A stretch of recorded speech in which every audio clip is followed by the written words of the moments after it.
That is sellout Lords, the home of cricket. Anthems are sung. Isha is next to me. Isha, what did you make of that England side? No real surprises with the way they've been playing in this tournament. No, England unchanged. Incredible semi-final. Two players at the top of the order who have five. They had a 100-run partnership in the opening game. Siva Brunt tonight in the semi-final with the recovery. Alice Capsey has been looking good. Then you're into the two all-rounders of Freya Kemp and Danny Gibson. They've offered so much to this England side, both with bat and ball. Then you're into the spinners, high quality, and Lauren Bell as the opening seam bowler. Julia Price, same question to you. Australia unchanged. Would you have played Alana King or not? Yeah, it's a very good question. I think the fact that they beat India so convincingly here not long ago, Lucy Hamilton's been fantastic. I wasn't sure who they're going to leave out in order to bring Alana King. She has had a lot of success, though, against this English team, but so has this group here. They've been bowling wonderfully, they've been batting wonderfully. It's going to be an amazing game.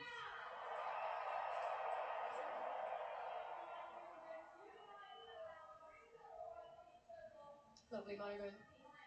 Catherine Siva-Brunt to meet Nat Siva-Brunt, the captain. Take away little Theo.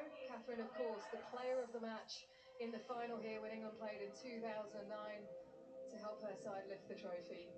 An incredible moment in time for that England team on the back of a one-day World Cup win in Australia.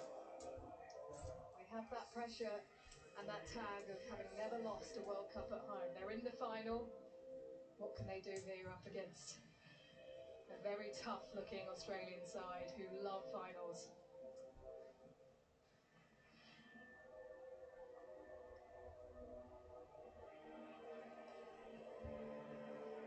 Always very calm, Danny White-Hodge. She's been the leading run scorer for England in this tournament. She will not be fazed by getting out early in the semi-final. She'll just take it all in her stride. See ball, hit ball. Australia very focused. Sophie Molyneux, captain of this Australia side for this campaign. She's made them feel a lot more relaxed, Julia. It's a very different captaincy style to Lisa Healy. Sophie Molyneux stepped in and made that team grow the way that they want to play the game. Australia really enjoying themselves, playing some great cricket. Got the freedom. There's been lots of talk about enjoying the experience, a bit of entertainment as well. But winning is also at the front of their minds. No World Cups in the trophy cabinet at the moment for Australia, so they'll be wanting to win today. Yeah, that's why it is a big game for Sophie Molyneux. There are big boots to fill. Healy and Lanning before that. They are serial winners, but of late, not won a final. We want to put that right here today. It's been a brilliant tournament, it really has. The sun has shone throughout the tournament, the pitches have been excellent, the ground sizes have been just right for the women's game. It needs one final finale of high quality cricket. And hopefully a close game as well.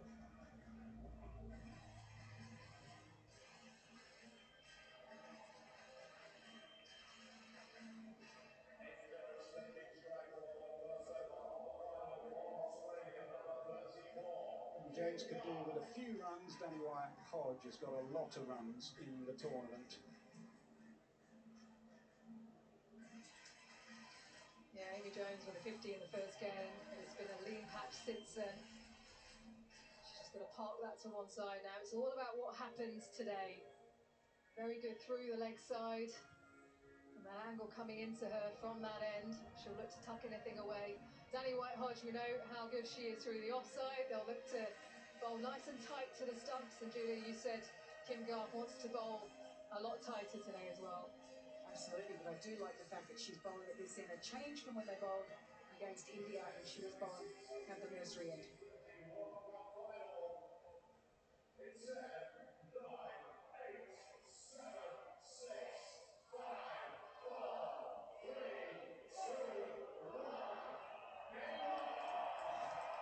Game action done. It is time for cricket and the World Cup final to take centre stage.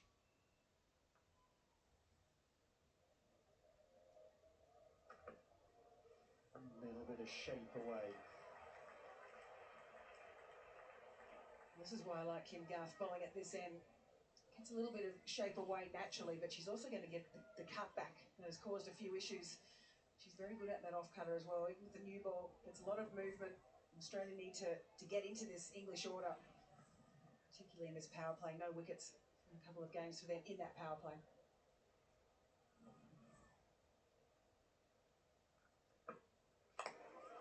Just an inside edge, and the whole way, fine leg is wide, but does really well until it goes onto the rope, I think. You have to have a look at that. Georgia Ware, an absolutely incredible athlete. She's so good in the field. Potentially one of the reasons that she's been included in this team so often ahead of someone like an Alana King. They both fold similar actions, but outstanding athleticism there. Just flicked it back, but it did just touch the boundary rope. They'll be checking this. Pretty sure it'll be given a 4. They put everything into it in the field, Australia. They track everything down. They went in pairs there. Phoebe Litchfield running from slip. And just interesting to see there the lack of bounce for Amy Jones off the surface. It is a fresh pitch. We know that it can be quite dry underneath, a little bit slower. Look at this, but we think it just flicked there, the cushion.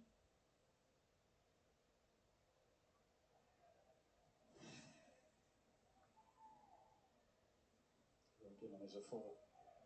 Important you adapt 2 semi-finals at a bouncier oval pitch. We all know this Lord's pitch is a little bit slower and a little bit lower.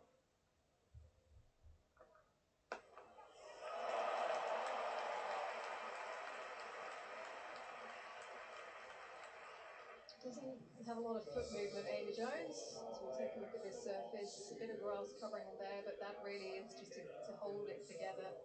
Dry conditions here. We're heading into a heat wave next week here in England. What we call a heat wave anyway, Julia. And it has just made these pitches a little bit drier. Beth Mooney up to the stumps. And I wonder if Australia have a plan here. They know how to bowl to Danny White-Hodge. They know to nip the ball back in. That is what South Africa did well to Danny White-Hodge. Can't be short, can't be wide. Target those stumps. Now, was there anything on that? But that's the one you're talking about. We saw that dismissal of Danny White-Hodge in the semi-final. Marizanne Kapp, it was the one that curved away, then jagged back in. This is what Kim Garth is looking to do. You can just see she's shaping to go away. Danny White will always look to just try and dab that ball to the offside, and that's where the slope comes into play, all that seam movement back into her. Beth Mooney will think maybe she could react to that as an inside edge onto pad, and it just bounced up, and Mooney didn't have a clue where it went.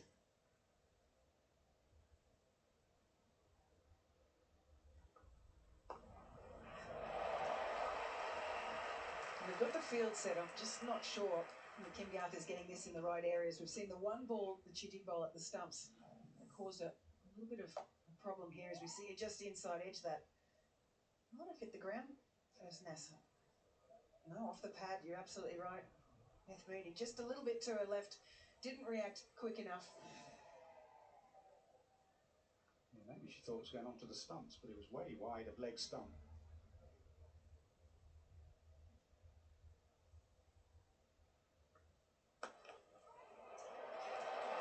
Good stop. An excellent stop. Keep an eye on the fielding. Very athletic Australia. 7 for none after 1.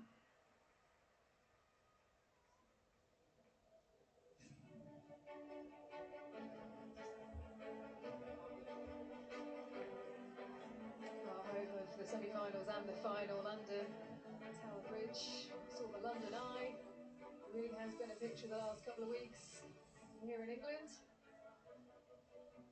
77.1 win percentage for England. The T20 World Cups, of course, the inaugural one back in 2009, which we won 17 years ago.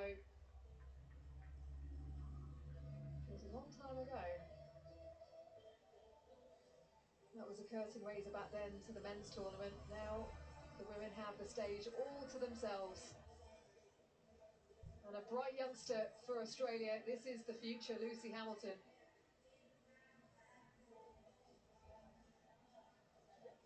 Slip that's a very similar field, a deep backward point on the boundary and a fine leg that's pretty wide. Will Lucy Hamilton swing that new ball into the England right-handers? Angles across, close to a wide. Danny White-Hodge can't believe it wasn't given a wide. She was at the non-striker's end and she had a little look at the umpire.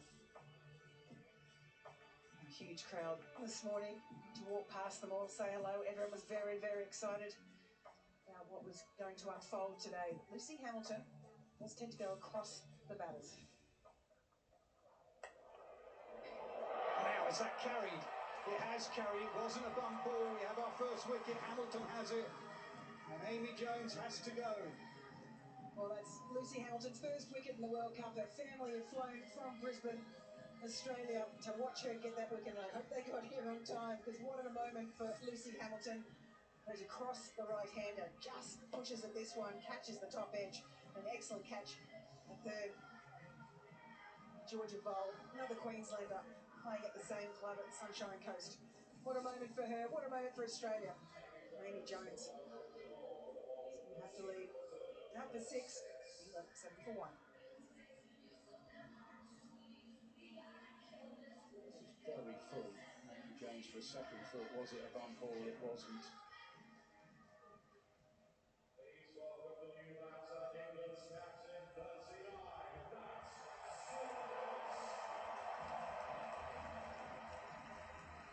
Long lonely walk through the long room if you haven't got many, and up the stairs. Might be a different experience if you've got runs.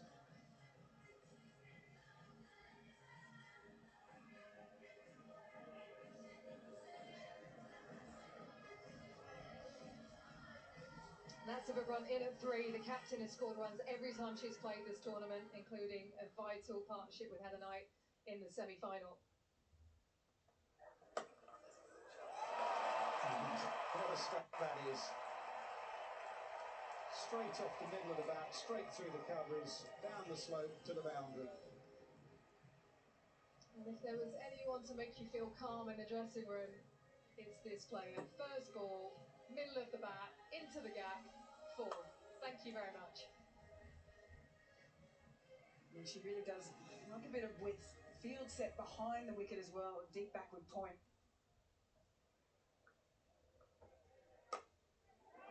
We do know that she has a vulnerability, though, with that ball coming into her early on in her innings. So if I were Lucy Hamilton, I'd be looking to shake that ball back in. This one a little bit fuller and wide. Amy Jones, that's an area of weakness for her through the offside, looking to carve it away. Always a little bit aerial. Yeah, Australia 1 for 1 in the catching. They dropped 3 chances here against India, so it's important to take that first catch, and they have done. Yeah, I like that line from Lucy Hamilton. It's a work in progress with that in-swing. Does tend to push it across the right-handers. That's the line that she needs to Nat Sivabram. Yeah, you can see it with her wrist, actually. Very much down the side of the ball with that left hand. If she could just hold that wrist a little bit longer, she will get that swing.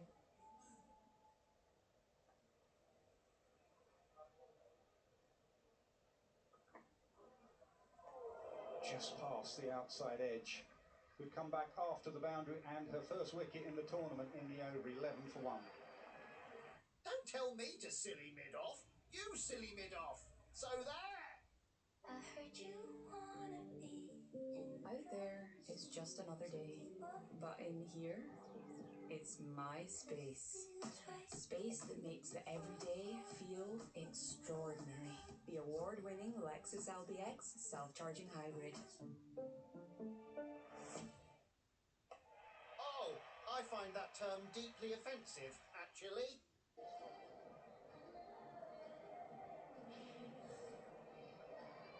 Opsy Knight, Kemp to come.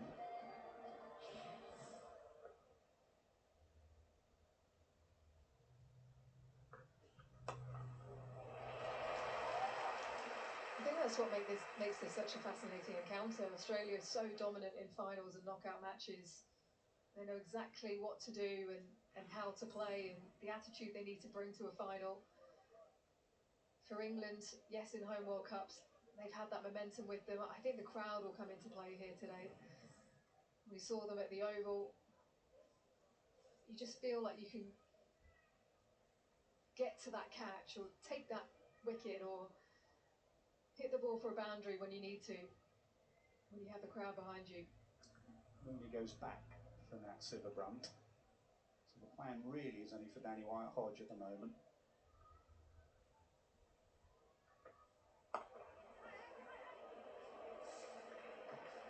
They've got a pretty balanced field at the moment. They've got the slip in, they've got the field back forward of the wicket. Danny White-Hodge is in there, they've got the deep backward point.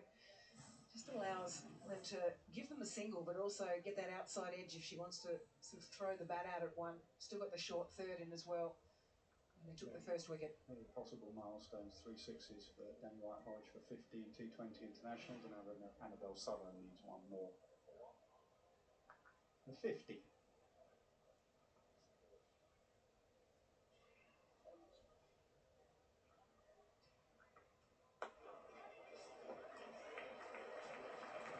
Really good areas. Kim Garth does tend to bowl into the wicket, gets some really good bounce. We discussed the fact that the stumps have been out of play a fair bit, but someone like Nat Sciver-Brunt possibly could catch that outside edge because she does like to score heavily on that leg side. I think why the all-rounders bring so much to this team as well, not just with the ball but with the bat, is because it just gives this side confidence. When a good ball is bowled, they're happy to just almost knock it back. That they don't get under pressure too much because they know they can build it later on in the innings. Let's go.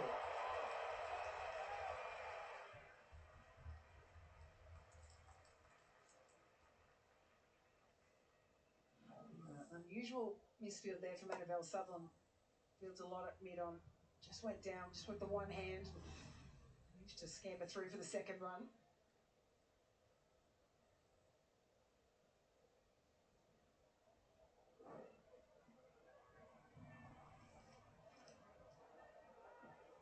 There's plenty of discussion as well about the keeper coming back between captain, bowler and keeper.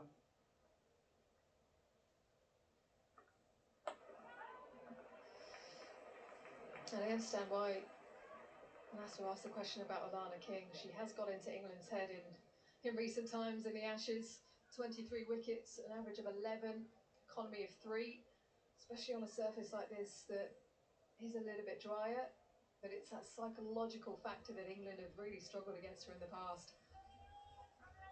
Sitting in the long room, and she walked through with a mitt. And at that moment you realise she wasn't playing. I thought maybe she should because of the opposition, and also because she's a quality cricketer, not only with ball but bat in the field, and she likes big occasions. Alana King, she'd love this sort of stage. It's been a good over for Kim Garth, but this is where I go back to Sciver-Brunt. Happy to almost take the medicine and respect the bowler unless it's a bad ball, because they don't panic in these situations. They know exactly what they need to do to build a competitive score. And he comes up for the first time for Nat Sciver-Brunt.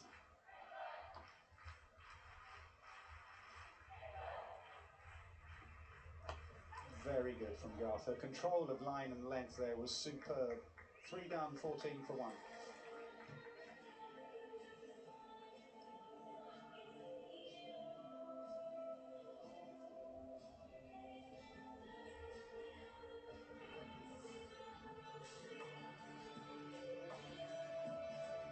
There's a talking point. The Lord's pitch quite got the bounce of some. It is an incredible venue, really. Couldn't have a final anywhere else. I was thinking the other day, maybe the Oval has become such a good venue for white ball cricket. And if we ask the players, where would you want to play this final? Nearly all of them would say this cricket ground. 4.83 economy in the power play. The captain, Sophie Molyneux, she generally looks to target the stumps. Not a lot of turn on offer. One of the quickest spinners in the comp. And maybe someone England are going to have to think of getting after, because they've not gone particularly well in the power play. The early loss of the wicket, and they're going under 5s. Danny Danny White-Hodge has this great ability of getting the ball aerial from around about off stump and going over that offside. So she's going to have to be tight with her line here, Sophie Molyneux. Anything wide is going to go over that offside, over extra cover.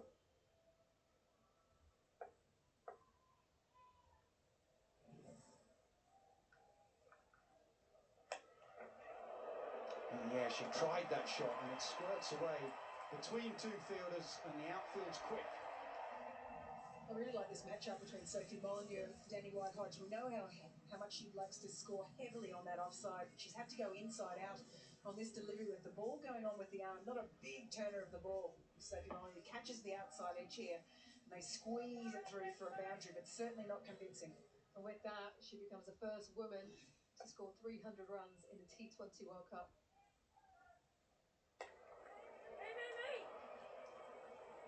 But that's the pressure that's been created from the 3 previous overs, England feeling like they need to go after it a bit more.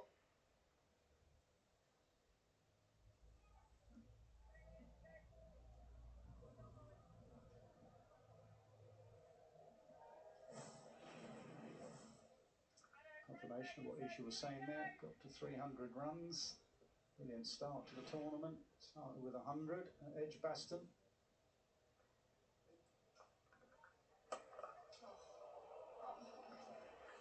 Missed out. Did you enjoy the entertainment earlier, Nasser? I did. I got in trouble. I went to have a look at the pitch and I then realised Rita Ora was singing. I got kicked off. Again, a little bit of luck. They're going to have to hurry here. The dive may not be enough there.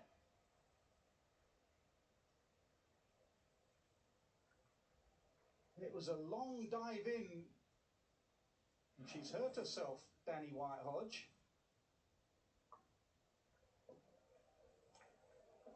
I just played on the inside line of this. Bit of a high-risk one. Looks like she might have made that, but that's the last thing you need is Danny White-Hodge being run out or even injured at this point. Direct hit, and I think she was gone. Georgieva with the throw.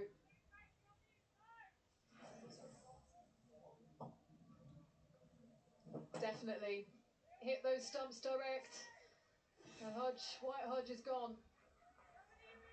That was high, wasn't it? By the time Beth Mooney got the ball down to the stumps, it gives you a couple of yards with the dive. Good to see Danny White-Hodge dive there.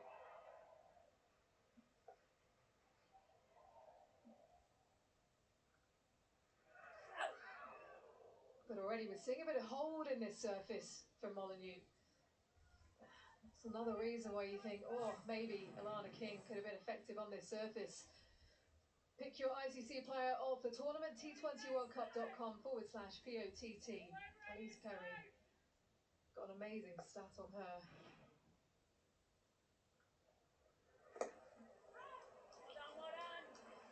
Four overs done, 20 for 1. The Golden Duck, just off the high street. 2 words, chow mein. Catch the T20's top 2 nations, England versus India, live on Sky Sports. This summer on Sky Sports, the sport doesn't stop. Welcome to the party. Your incredible summer has only just begun on Sky Sports. Oh, that's 100 on the board for me. 700 in dog runs. Well, if it is gripping, and that over did grip from New England have their 3 spinners. They won't mind it too much, but it's been a circumspect start, really. And got suddenly into the attack at the pavilion end.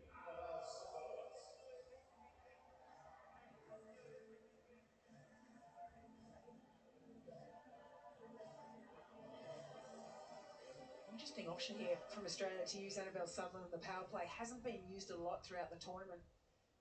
Is a very, very skillful bowler. Stay away from there. Got to stay away from that sort of bounce pad. She's so strong on the leg side. She is. Early on, though, she can be vulnerable, which is why I think she's tried to get it straight to her. A bit too much on that occasion, though, with that slope. And that sort of run is away. Lovely balance, lovely timing, down the slope as well, to get it behind square for 4. I think starting on the 4th stump line, advisable and get that little cut into the off stump.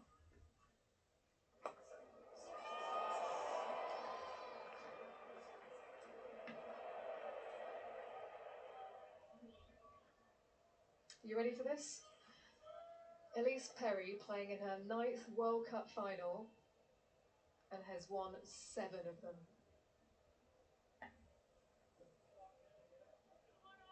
It's pretty decent, isn't it? Well, it's a stat.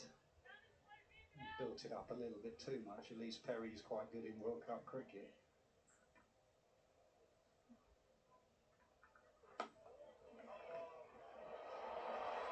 There was some context to it. We did just see a picture of her. Just checking the front foot of Annabelle Sutherland. She's pushing the line. But that is remarkable, isn't it, Julia? Why have Australia been so good in World Cup finals? Because they've had Elise Perry in 7 of them.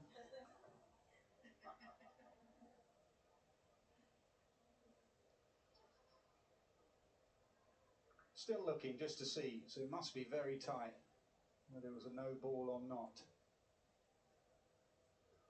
Yep, given as a no ball.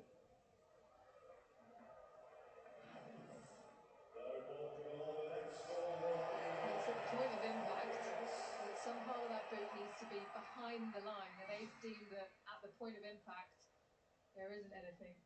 That's always really difficult because you can't quite see where the spike hits the turf. Well, it's a change in field because they got a run and the batter's cross, so the field can change. Leg side 2 out. It's still in the power play, so you're limited as what you can do.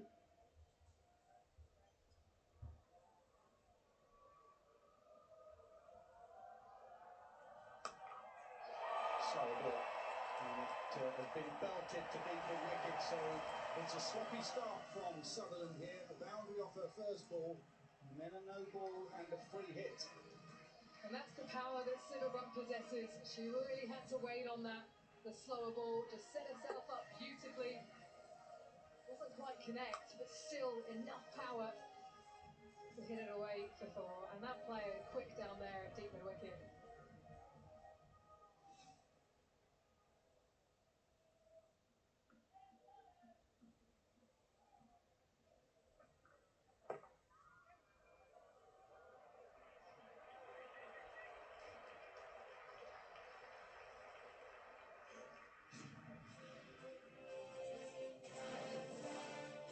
Well, it was an incredible knock at the Oval. Nat Silverbrook coming in at 23 for 3, her and Heather Knight together.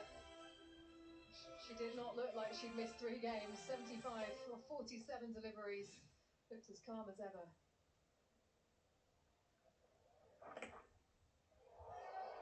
Wow, Beth Mooney's heard something. That was an incredible take in the end. It's given away.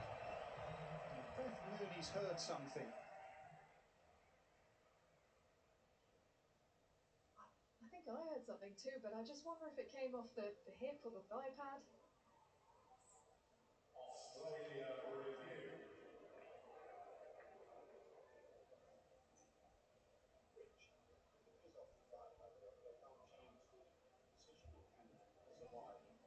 We have a player review for Court Mind. Original decision is not out. Check feet, expect delivery. Just look at the split screen now. Scroll through slowly for me. Okay, it's passing close to the gloves there. Keep going through for me.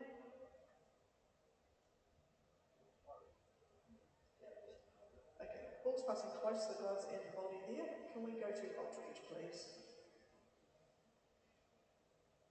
Okay, got to get there. Next frame. Roll back. Thank you. Roll forward. Yep, ball on the glove there, spike. Ball on the glove there, and still the spike. And just roll through and see the catch completion, please.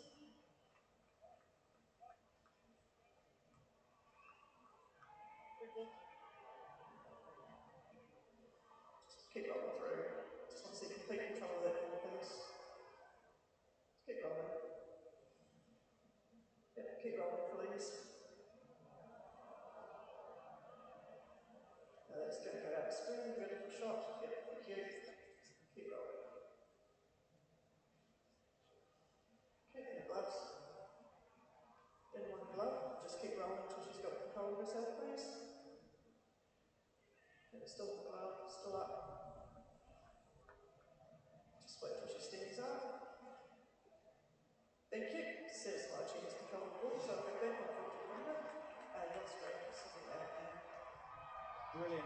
brilliant from Beth Mooney. She missed out earlier on an inside edge from Danny White-Hodge. You don't give her another chance. She doesn't miss many. White-Hodge goes for a run aboard 8. England 32 for 2.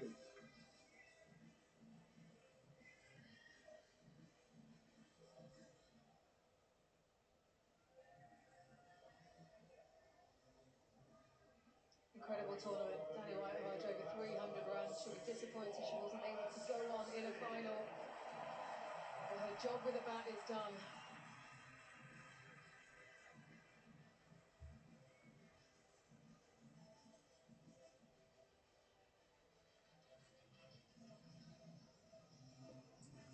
Alice Capsey, who's in at number 4.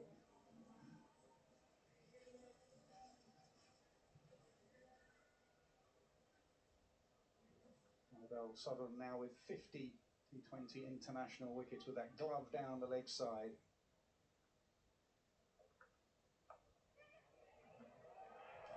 Capsey off the mark straight away. 5 overs done, it's 33 for 2.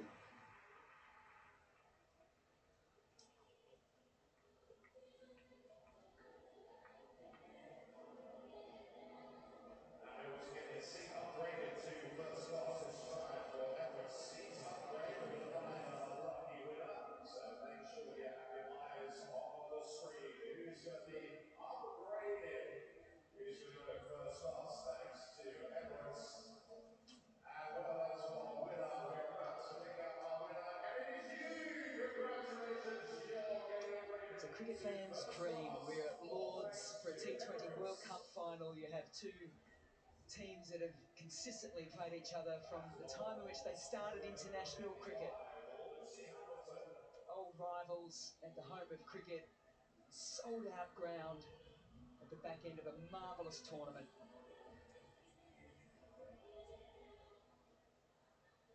Australia with 2 early wickets in the power play. Hamilton to continue.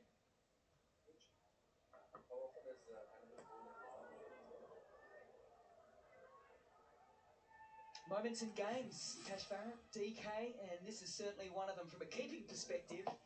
Won the review to the catch.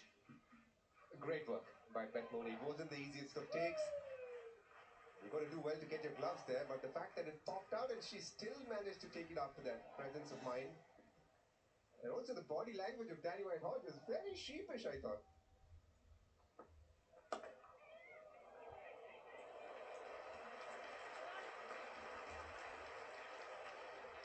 Mooney was very confident, and then the conversation piece, and yeah, there's the reaction once it came up on the screen as well. By this stage, Danny White-Hodge was at the boundary line. She knew.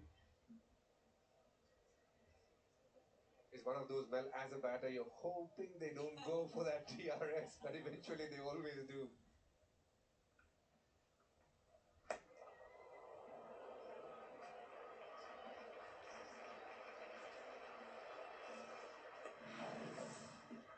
First wicket in T20 World Cups for Lucy Hamilton. She's bowled it. Her economy has been brilliant right throughout this tournament, but to get your first dash just is a bit of relief as well as excitement.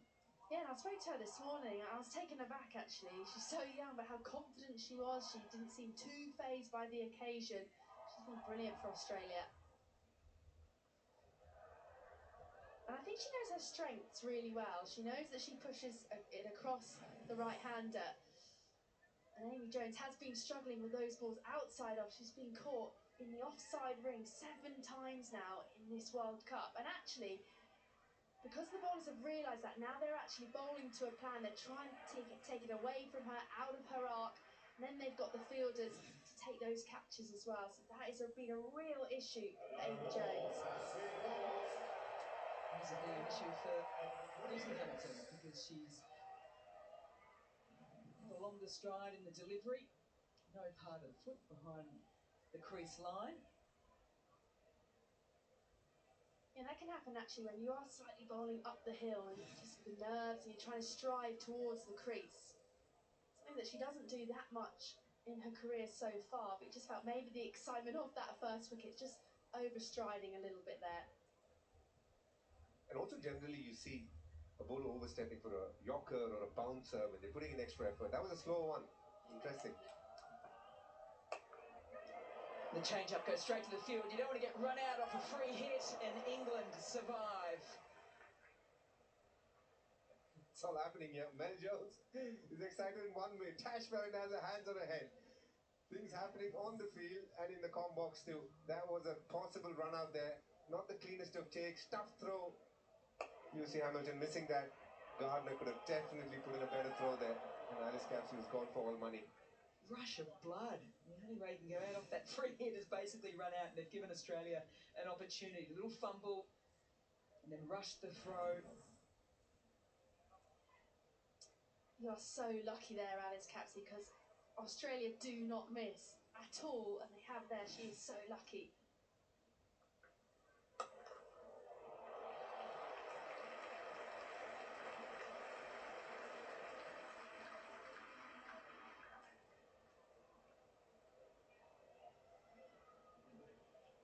The chair of the ICC, Jay Shah, alongside the chair of the ECB as well. They've done a magnificent job alongside the likes of Beth Barrett-Wild, who's headed up the local organising committee to put on this magnificent event. She came around the wicket for the free hit, Lucy Hamilton, just to tighten things up.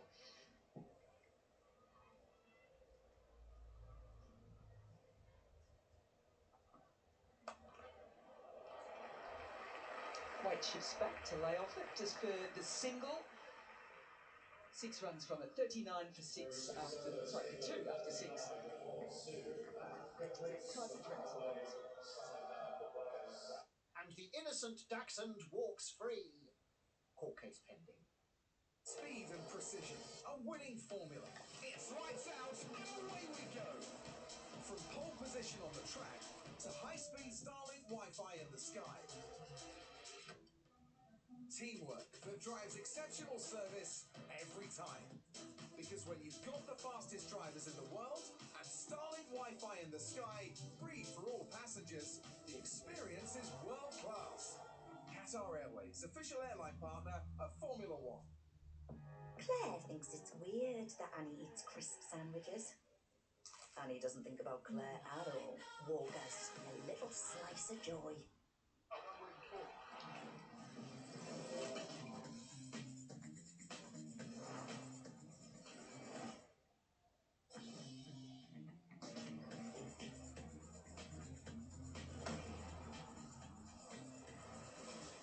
Send money like a pro with Remitry.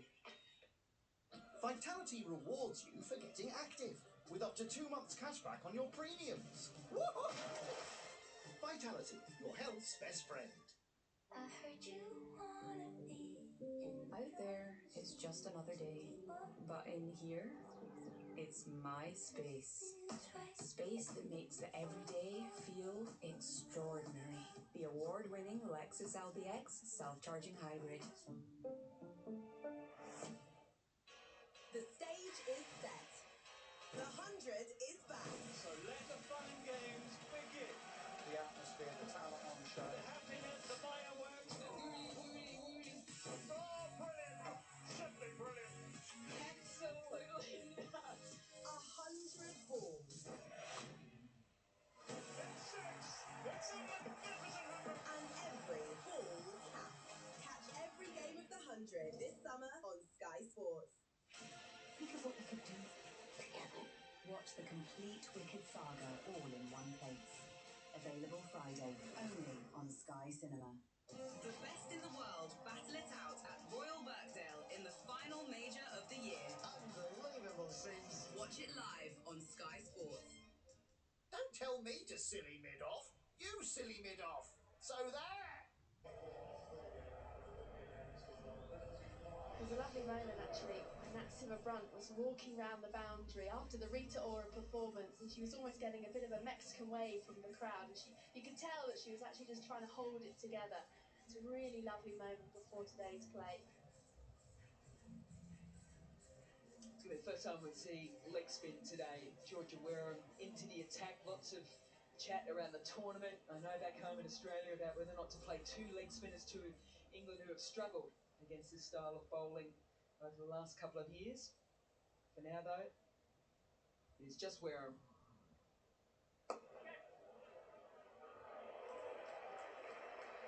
And Capsey, who has a magnificent record here at Lords, she averages 68 with a strike rate of 165. For her, she's only had 74 runs in the last 4 innings, so there's a little bit of pressure on one of the most talented young players going around.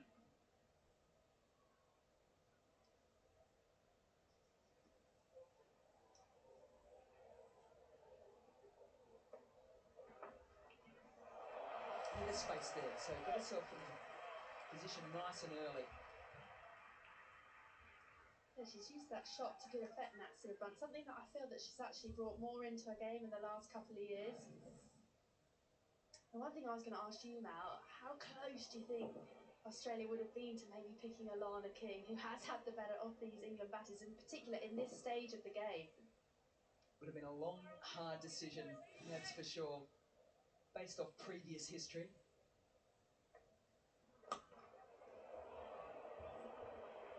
I think so much of what the Australians have done is about this tournament. And yes, the matchups might have been quite nice, but I think what they've come into this final with is knowing that you can have Hamilton in your side with that point of difference, Carey, some firepower. As a left-hander down the order. I think at the end of the day, that's a nice problem to have, isn't it? No, it is. I think maybe the one that I thought could have missed out for Alana King was Nick Carey, but then you're right. If you want to have that really long batting line, in particular the chase, they would have known what they wanted to do when they made that selection call. If you are chasing in a final, you want a very long batting lineup. A little bit of drift, DK. Yes, Giorgio Aram also has been pretty much on the stumps in the last 3 games, and that's been a major part of her improvement. The first 3 games, probably not as much, but I think she's definitely gotten into the stumps a lot more. And as a leg spinner, if you're not turning the ball much, if you're trying to keep it on the stumps, you bring the pad and the stumps into play. Then the pitch report, very dry. It felt like there could be a bit of turn. It's not one of those high-scoring games. 160 is probably what we're looking at. Oh, that's died. That had no bounce at all. She pushes it through. Dots it up off the last, 43 for 2. There we go. I didn't expect it to keep this slow when doing the pitch report, but clearly you can expect a bit of this. This Lord's pitch has come under scrutiny quite a bit in the recent past, and some of the reasons have been the indifferent bounce that it's been having.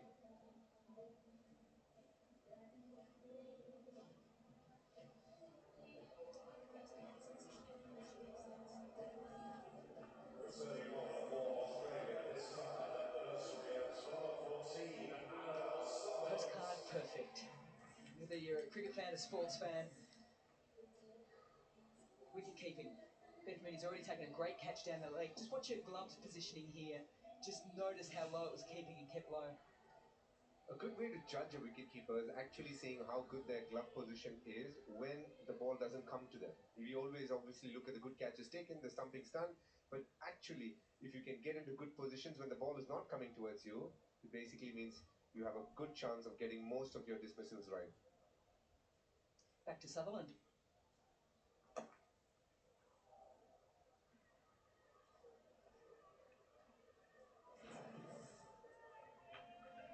Claire Connor, former England captain and MCC president, and a big player in terms of the Afghanistan Women's Refugee Team as well, alongside Jay Shah, ICC chair, and Dana Strong, head of Sky Sports.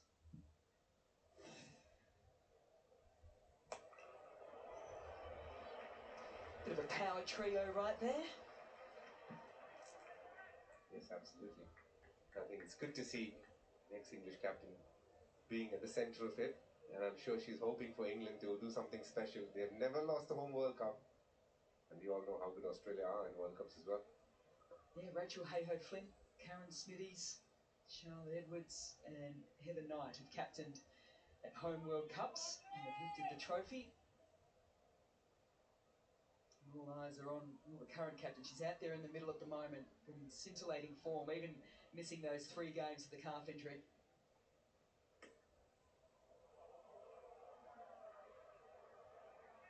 I just feel that England are going to enjoy this bit of extra pace from Annabelle Southern. We have seen that the pitch has been a bit slow, and also there's been a couple that have stayed low. So Wouldn't be surprised if Annabelle Sutherland realises that and takes the pace off. She has an excellent back of the hand slow ball, so I'm sure she's going to mix up her pace. But I feel that England, whenever they get any pace to work with, that's when they need to find the boundaries.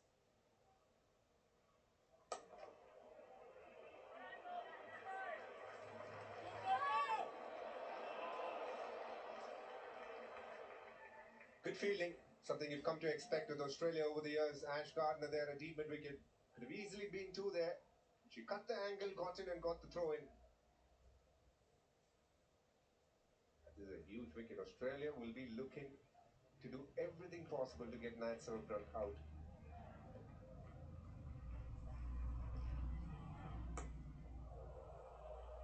The change-up.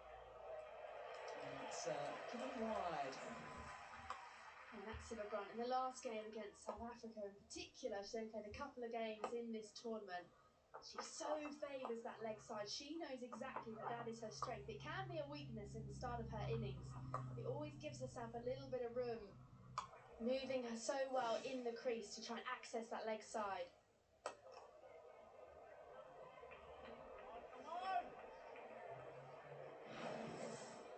You can see there how much she favours the leg side. Only 5% through that mid-off region. She's always looking to target that gap between square leg and deep mid-wicket. She does it with great power as well.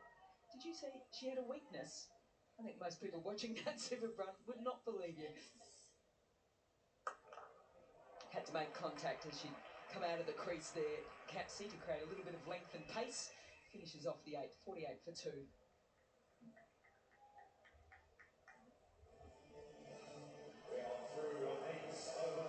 Those England who are just sitting in the front of this at the moment with the brilliant view right down the wicket towards the pavilion. The slope goes from the right-hand side down to the left, drops about 12 feet. And most bowlers are going to have to deal with that as well.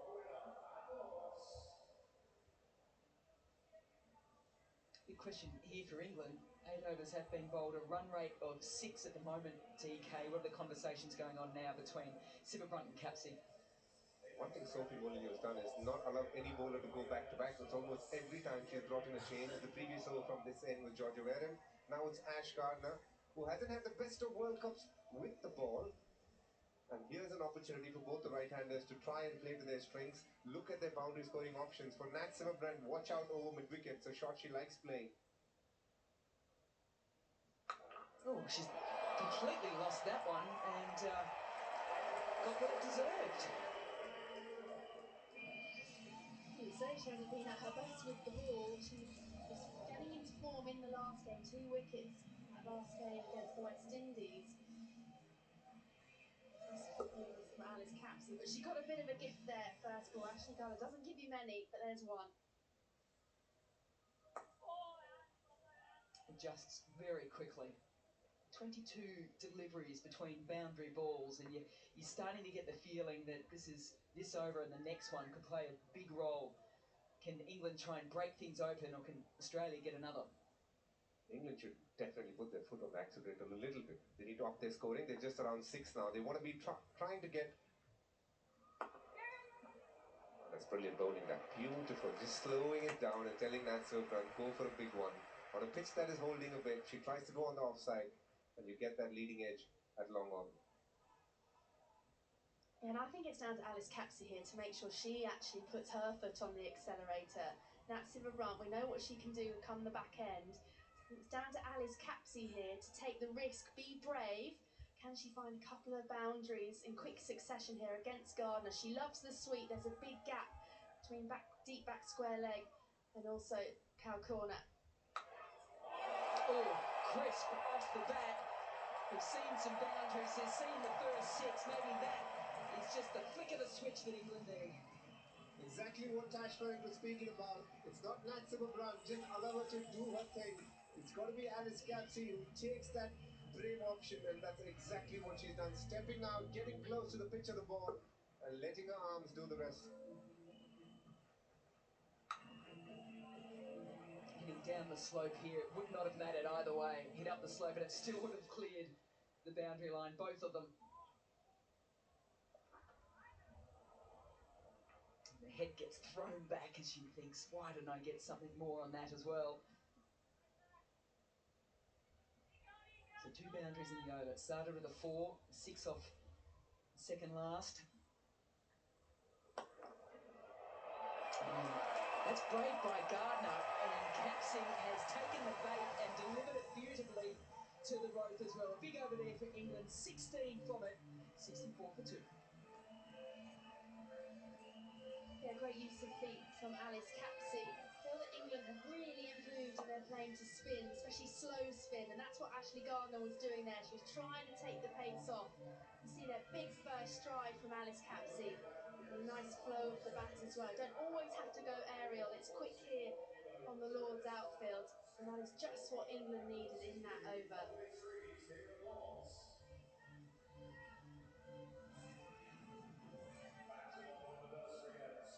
England have found a way to just reapply a little bit of pressure here on Australia. 16 runs from that last Gardner over. Her first. Over to Molyneux.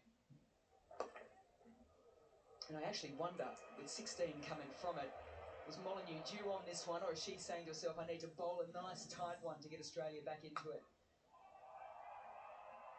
Yeah, and it's interesting, they got Nick Carey and Elise Perry in the side. I'm not sure if Elise Perry is fit to bowl, but actually it feels that with this wicket, you want to keep the pace off. So if England played a spin well, then they might get a bit of pace on with some seamers. Well, I saw Elise Perry warming up, as she does before every international match, and she bowled. There was no strapping on the quad. Oh, this could be close. Molyneux likes it.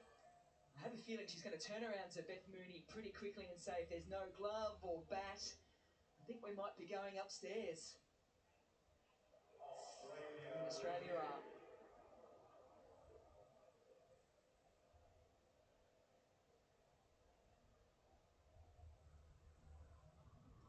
We have a player review for LBW. Original decision is not out. Check your feet, it's a fair delivery. Just look at the split screen now. Roll through, there's getting left, balls not there yet. Getting right. So getting left. So getting left. Left. Get on the right. Yep. Yep, thank you. Satisfied that that is the gloves. So we'll go back on field to Jackie, just stating any not-out decisions.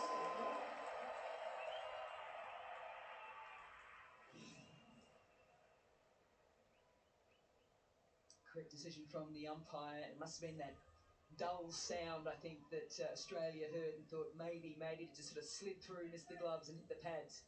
It hadn't. Capsey survives.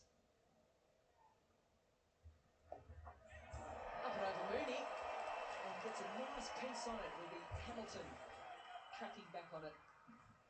She's hustling here, Alice Capsey. She plays spin really well, but of all the spinners available, she probably scores the least against left-arm spin. But still, she's taking options and making sure she's giving breathing space for Nat Silverbrand. We all know how effective Nat Silverbrand could be at the back end of the innings. She's saying, Captain, let me do my thing. Let me try and hit as many boundaries as I can. Bowls up. What a fight back from Molyneux. The review doesn't go Australia's way. She gets hit over Mooney. She attacks the stumps. And Capsey, who is looking dangerous, departs. Goes for that reverse sweep again, was unable to get it away a couple of balls ago. Sophie Molyneux knew that this shot is something that Alice Capsey likes to play, so she fires it quicker, fuller, and at that off stump. Just as you said, Mel, Sophie Molyneux bringing herself on, just trying to slow down Alice Capsey, but she's done better at that. She's got the wicket. She was looking good. Alice Capsey goes for 23. It's now 67 for 3.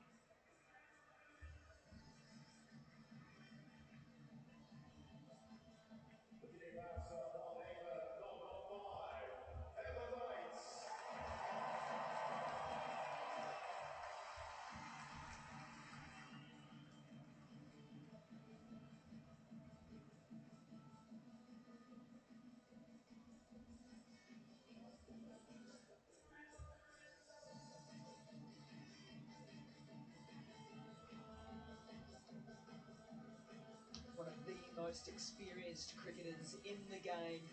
Walks out to the middle. She's captained a side to win a World Cup on this ground. She knows about pressure. And she also enjoys batting with Nat Sivabrunt.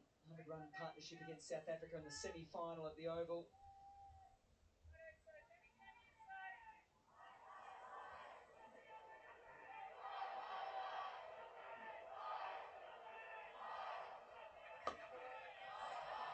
It comes down to a question of confidence. If you remember the last over, she played all her shots in front, stepped out, took down the off spinner. But in this over, all she's been trying to do is play the sweeps and the reverse sweeps, which tells you she's not as confident going downtown to a left-arm spinner.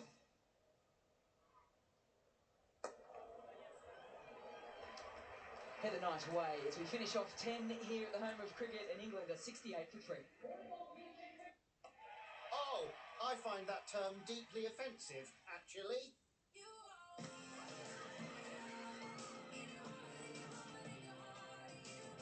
Enjoy more of the latest blockbusters with Sky Cinema. Sky Sports presents the first ever women's test match at the home of cricket. England versus India on Sky Sports. The Golden Duck, just off the high street. 2 words, chow mein.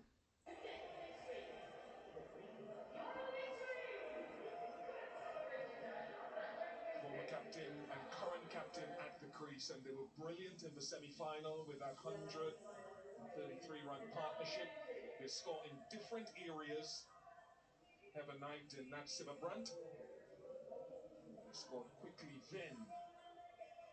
It's a wonderful crowd here for this final, and the weather gods have played sport. Alongside me, Ebony Rainford Brent and Anjum Chopra. What a day. It really couldn't be better here, Bish. The atmosphere, the build-up, the cricket. It's really electric at the moment.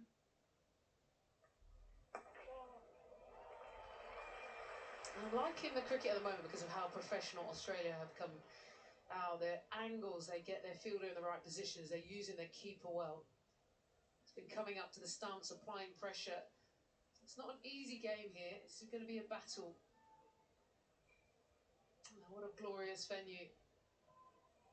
And just to add to that, Bish, I think they've been absolutely clinical. They've gone ahead with just that 1 over, even though Hamilton got that wicket early on of Amy Jones. They didn't go back to her. She brought herself on. Sophie Molyneux, realizing there is an option of utilizing spin against Nat Sivabrunt as well. And then coming in with Annabel Sutherland as well in the power play. Something that Australia has not been doing earlier in the earlier games as well. So they've got the plan and they're working that plan out perfectly.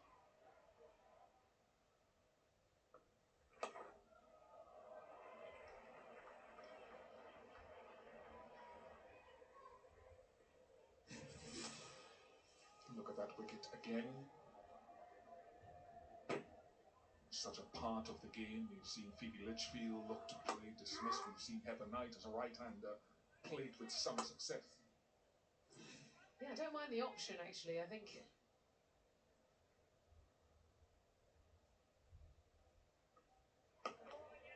Yeah, I like the thinking. The thinking was to keep attacking at the other end, take pressure off Nat Sivabrunt.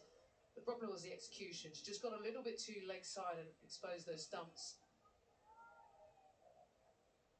They do have batting depth this side. That's one thing that Charlotte Edwards has done. Rebuilt. Freya Kemp, Danny Gibson. That could be the engine room, the tactic that could play off in this world final.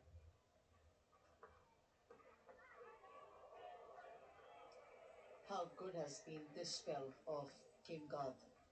That 1 over, the first over that she bowled with a lot of pace, the ball going away from the 2 right-handers and then coming in. How effective as we look at Sophie Molyneux against Alice Capsey. She knows exactly.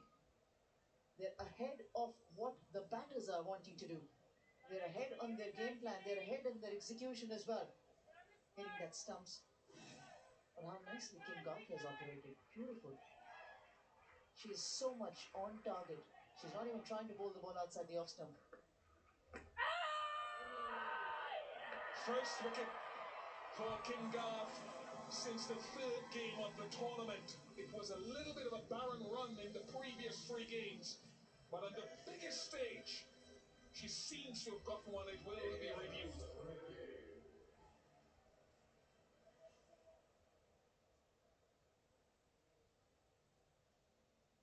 We have a player review for LBW. Original decision is out. It's a fair delivery. Just looking at the split screen now. Gap on the left, balls are cleared. Gap on the left. Yeah, still a gap on the left. Satisfied there was no bat involved. Can we move to ball tracking when ready, please?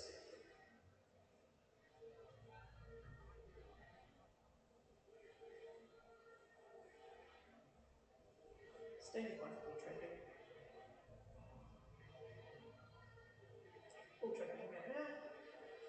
Pitching line, impacting line, wickets is hitting. Go back on field to Verinda, stay on field decision, stand by.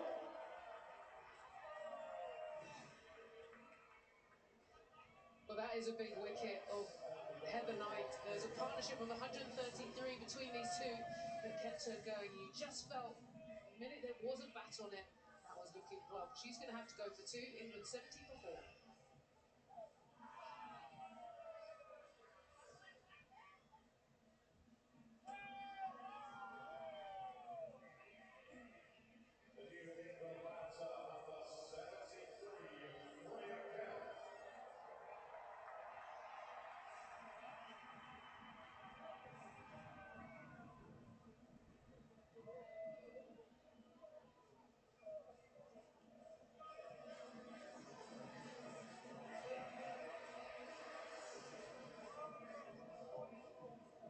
Young player making a way in the game, having overcome career setbacks with injuries. Freya Kemp, wonderful young all-round cricketer. Big occasion, likes to stand up and punch the ball off the back foot. A front foot game is coming in, so deep square leg, deep mid wicket, long on. Full up past the outside edge, a top over from Kim Garth, 70 for 4. Noticed a bit of heat on that delivery there as well from Kim Garth. A little bit sharper in pace. New batter at the crease. She wanted to just rush her. How well is she bowled? I feel that angling straight, keeping the ball and the stumps in play. For England, you feel this is where the real test is going to be. The middle order. They've been rebuilding around the captain with the new firepower. The other thing about the Kim Garth wicket is we talked about the numbers of the balls passing above or alongside the stumps. So for her to get the length right, the pace off, and attack the stumps, absolutely critical in that wicket. I think that's been the hallmark of Kim Garth, especially in this final.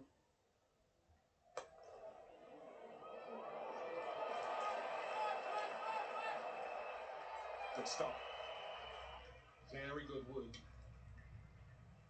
You talk about getting ready for a final. You talk about having your strength and staying true to what your plans have been. Look at Georgia Barham taking that pace off. A couple of runs, that's all right. But just conceding 8 boundaries, 7 fours, 1 6, and then getting the better of the England batters. Heather Knight likes to shuffle across towards the off stump, likes to get the ball towards the onside as well. For bowlers to plan such dismissals or to come out there and put the ball in the perfect slot, that's special. There's a lot going on in that delivery, Andrew. I just wanted to see you back. First of all, Jacqueline, the umpire, had to dive out of the way. It was a near parry on the stumps.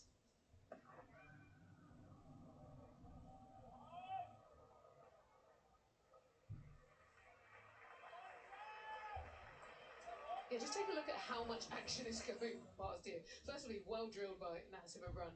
But the bowler did a fabulous job. Did she just get a little hand on it? That could have been nearly out, first of all, run out. Look at the non-striker's batter. She would have been gone, Freya Kemp. Then Jacqueline Wilson had to do a 1, 2, 3. That is a lot of action.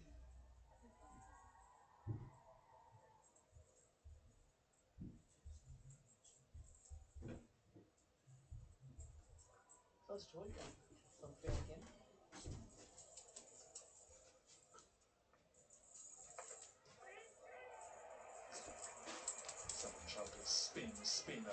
Beth Mooney to the deep square leg, saying it might just curl away from you. Let's just have a look back here. Wareham got some hand on it. That would have been gone. Freya Kemp would have been in a World Cup final, run out for just one run.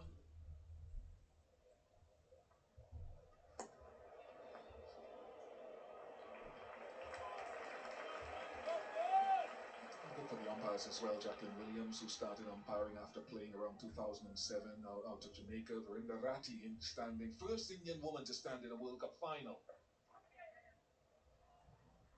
From Navi Mumbai. So great day for the umpires, as much as anyone else in this World Cup, and we love to see it.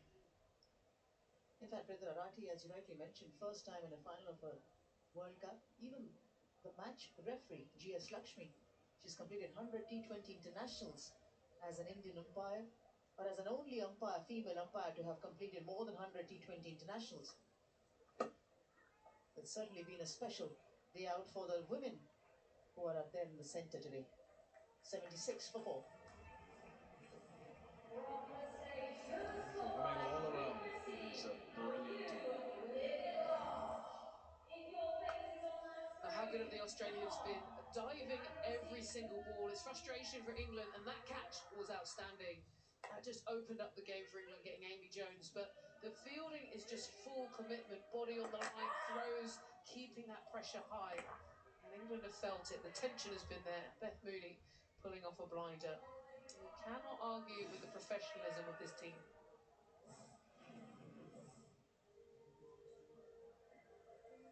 Back deep though, this new look England side. Say they back down to genuinely Eccleston.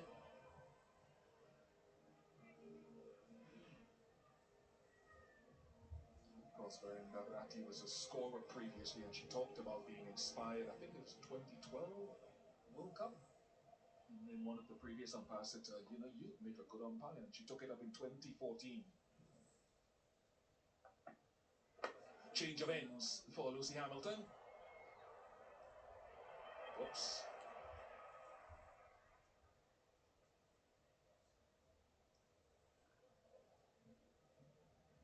You see a young fast bowler in Australia that they've gone ahead with Lucy Hamilton, got that first wicket in the World Cup for Amy Jones, rather. You look at this England setup, Abes. We know how good they've been in the last 12 months, or they've improved the last 6 months especially. Is it just the occasion in that change room that is just not letting them out free? And the reason I say that is just 8 boundaries so far.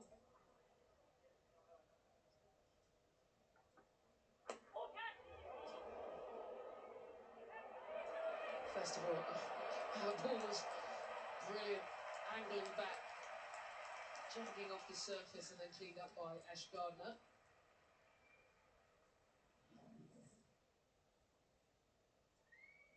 And just that outside edge there, a bit of movement off the surface.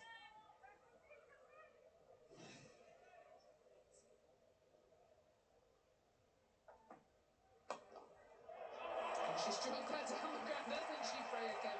The left-hander which England have been looking for desperately in the middle order comes in and relieves with a big boundary down the ground.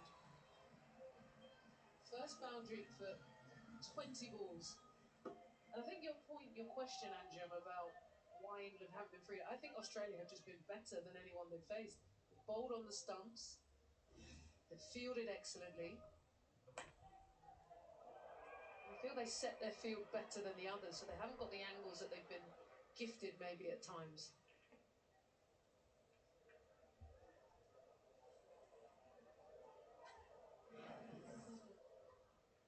Outstanding. She's been improving with every outing, Freya Kemp, since the time she walked in. England protected her, didn't give her the ball early on, was just out there as a batter, especially in the series against New Zealand and England prior to the World Cup. And now she looks like a ready product.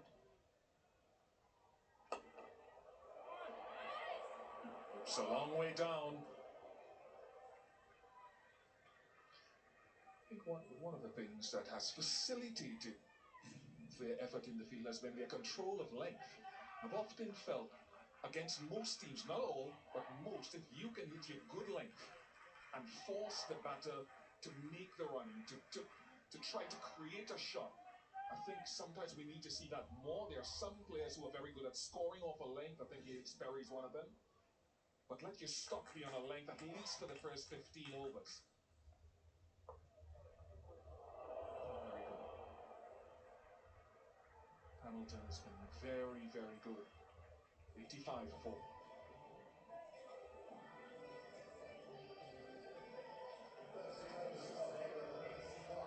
Just had a quick look here. It was just a question of whether was there. It's definitely off the back of the bat, just out the reach there. Beth Mooney just dipped into the surface, got away with it.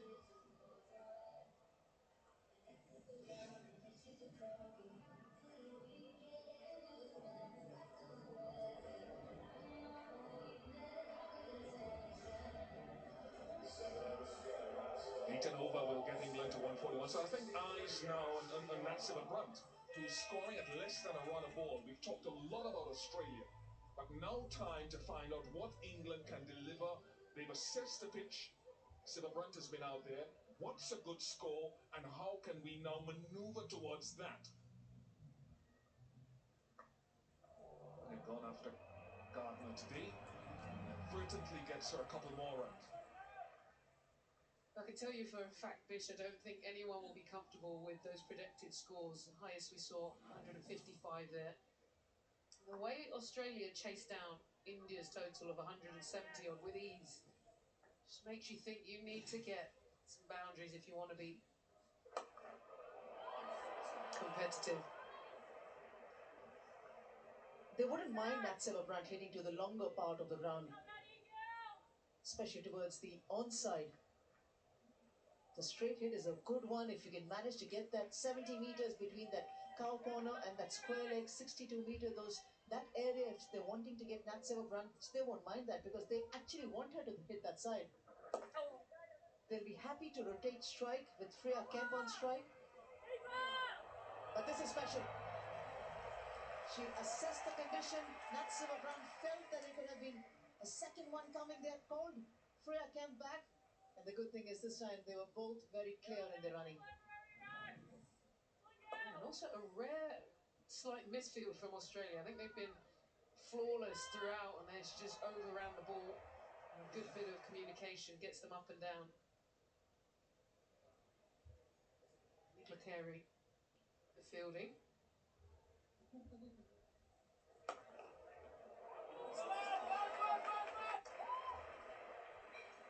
They might want to slow things down, Australia.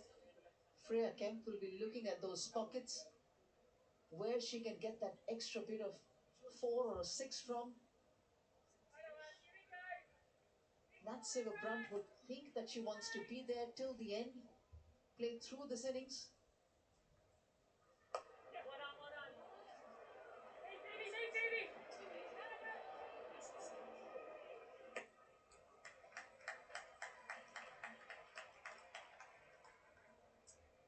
Freya Kemp on strike at this glorious venue.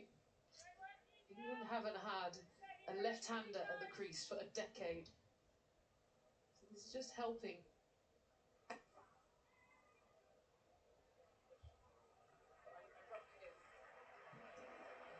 .9344 at the end of 14, and it's time for the players to have a drink.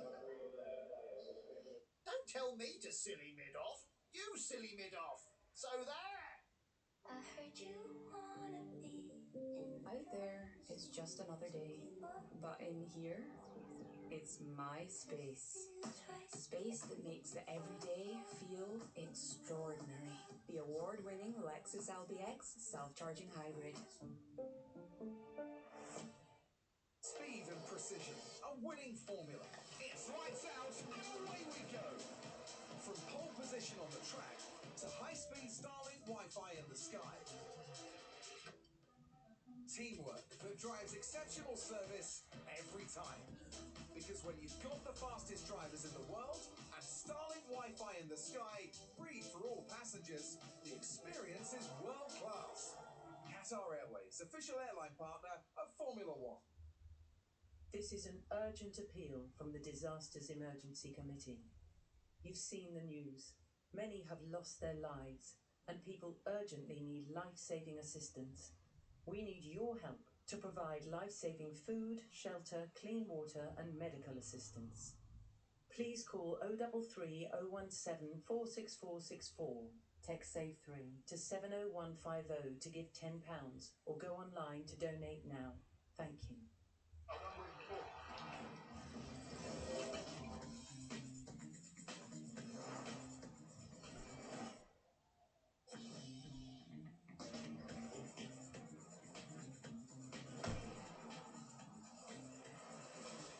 Send money like a pro with Remitly. Vitality rewards you for getting active with up to 2 months cashback on your premiums. Woohoo! Vitality, your health's best friend. Right, shall I push play? I have always felt misunderstood. No one ever got to see the vulnerable side, never. I know I've hurt people deeply. She emasculates me. And I know I've made mistakes. But I've got nothing to hide. You can speak to anyone you like. It's like watching a movie, isn't it? Oh, I find that term deeply offensive, actually.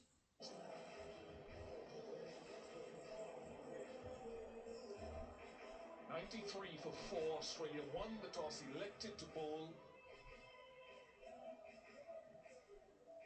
And they put themselves just out front at the moment. But Siva Brunt, one of the stars of the global game, Anjum Chopra and Ebony Rainford Brent still here with me. She's potentially got the right to direct this innings in the acceleration phase. Can she accelerate? Yeah, and I think she's been looking to. She's got the power. We've seen her do extraordinary things here in tournaments like the 100, in domestic cricket where she hits the boundary.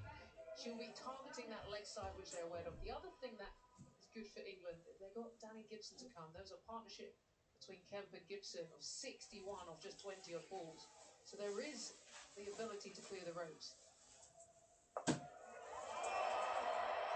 that. Perfect start. That's exactly what England would have desired from Priya Kemp. That's exactly what they would have also wanted to do right at the start of the 15th over.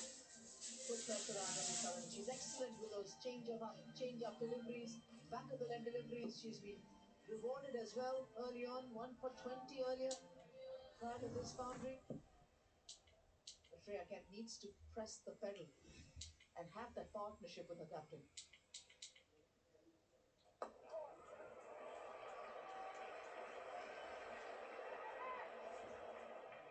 Interesting. I mean, you've got Charlie Dean in that lineup, slated to come in next, but also Danny Gibson.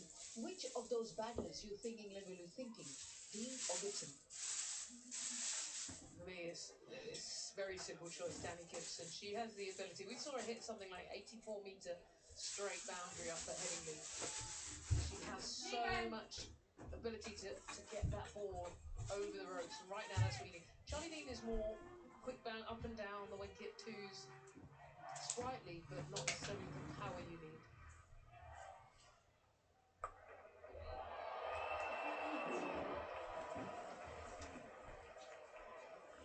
Siva Brunt requires assistance.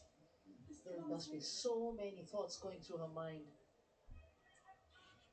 The benefit that she always has is that calmness walks along with her wherever she goes. Not too flustered, even if she's thinking 1,000 thoughts under the helmet, it will not show. She's timing the ball well, that's been an advantage. Can they put the pressure back on Australia?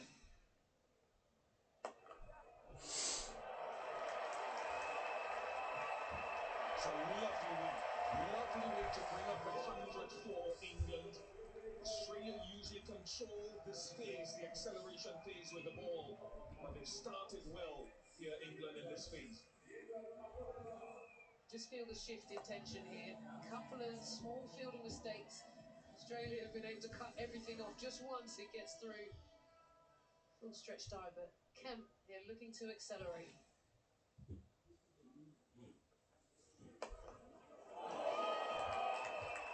She's got to be straight because the field that's set gives no room for bowling outside the off stump against Kemp. Yeah, that's why the previous boundary that Kemp hit was absolutely brilliant. She used that wrist and used the pocket as well. It's not a perfect oval. The boundary cushions that have gone around this ground, it's not a perfect oval. So she realized that there was a certain pocket which she could actually utilize that. The boundary before the single that she got was just the advantage of playing at this ground more than many others for Priya Kemp. Doesn't surprise me getting a pack. Can England get past 150? You wouldn't sweat it on the surface. 105 for 450 dot. Oh, thank you. No.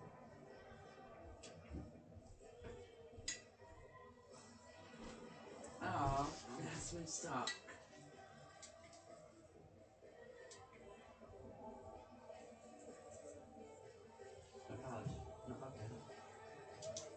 Oh, so you got one at the petrol station. This is a present. Getting a game by 5 overs to yeah. go in this England batting inning, sent in by Australia. It's a great game wasn't at home. They have an It opportunity, was just before you do particularly again with the last likes night. of Freya Kemp, who's one of the most You got a good explosive job bowlers done. going around You cricket got at the to moment. She find brings Have the you seen what's spirit to happened bowling Henson? attacks, and she's done that in this tournament. He decided he was going to be clever, jump over the boardings. No, I think you're celebrating for over the boardings. Captain v captain. If you look, it looks like he jumped over the boardings, but hey, he still broke his wrist, so hey. His wrist? That's what it does like the thing, you know? He broke his arm, didn't he? Sophie Molyneux is a canny operator, but so is Sivaban. She's been out there long enough to judge the pace of this wicket. Ready for some She waits on it, and then it's all her hands and all her power through the ball.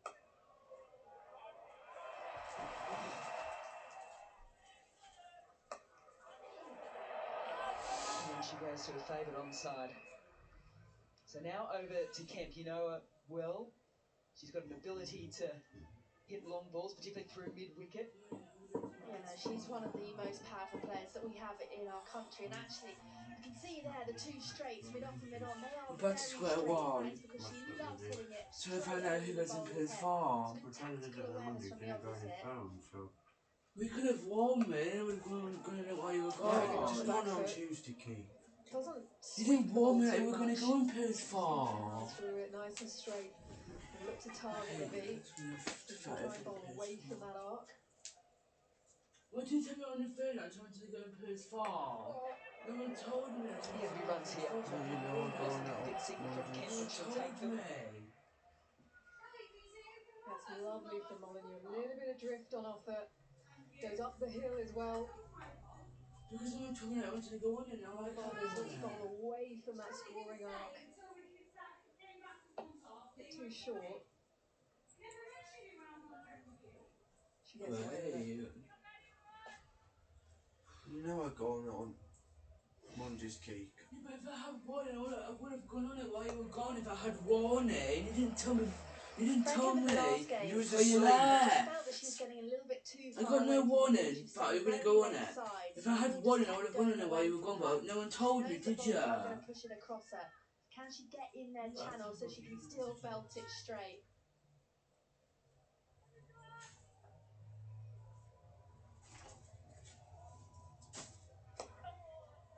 He's got the line better after being loose for the first delivery to Nat Sivabrun. 1-1-4 for 4. Oh, that's 100 on the board for me. 700 in dog runs. I heard you wanna be.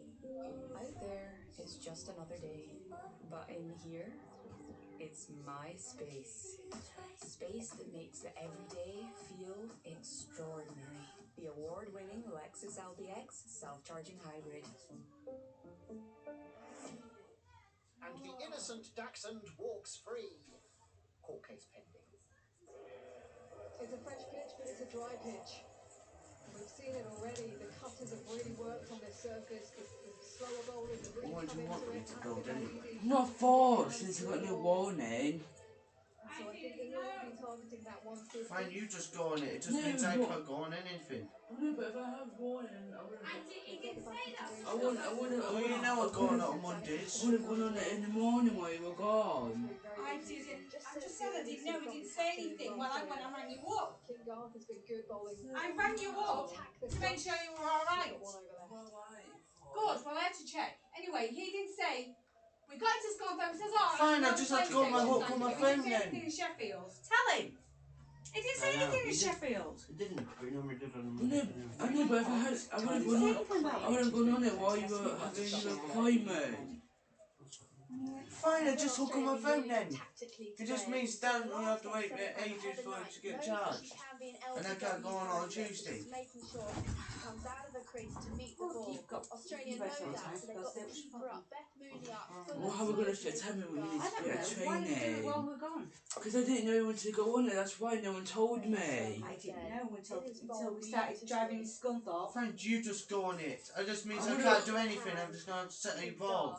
I would have gone on it while you were at the appointment, but I didn't know that's why I didn't go on it. Right leg, nice and full, nice and straight. You could have rang us. Oh yeah, I did have a phone on to be fair. What did you have your phone on at 10 AM? Yes. He had that phone on at 7 AM. Oh, so it's 7 AM, so I didn't get up. If I know it because I watch England, if I know so I didn't get up to 9:15. Decisions to make. It felt right, and that's how much coffee. She's got a couple from So you usually go on Tuesday, Wednesday, Thursday, a lot I herself. watched coffee while you were gone.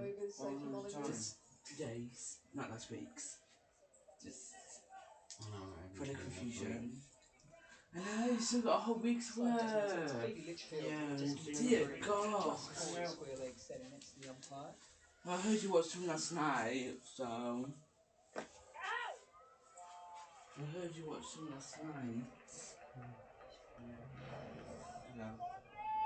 Slow balls have been very effective on this wicket, the cutters, and I think that will come into play when it comes to England bowling as well. Freya Kemp has been brilliant, the left arm quick with those cutters, as have the other quicker bowlers, but spin will also come into it. That one out the back of the hand from Kim Garth.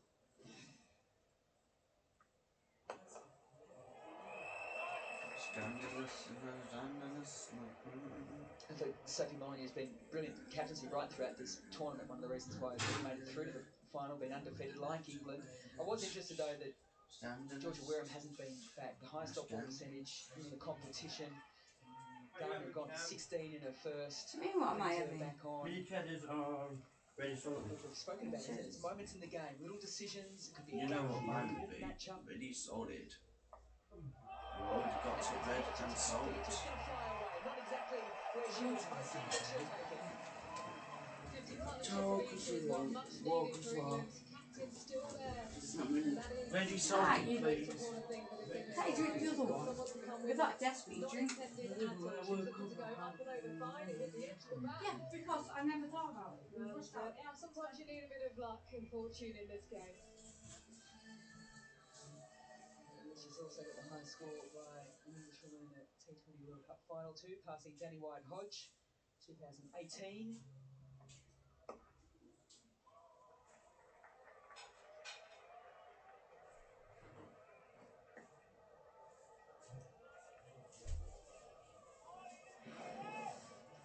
Well, finals time means we've got the two best teams in the competition playing off against each other, but we've also got musicians of note as well, and Rita Ora just started things beautifully well. Takes a lot to get Emily Ranford Brent up and about. A bit of sarcasm there, but it did. The team stopped and listened. She was brilliant. And clean bandit to come. 1-2-2 for 4. Brilliant last ball though, that angle across to Kemp. And we do know that she's good through the offside, but that angle from the right-hander across her has been a bit of a challenge. We saw it in the last game against South Africa. That's where Ayabonga Cocker went to her in that final over. Brilliant partnership for these two.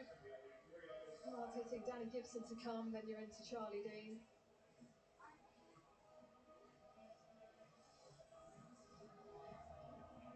I imagine Eccleston will be above Lindsay Smith. into the final overs, and it's over to Ash Gardner.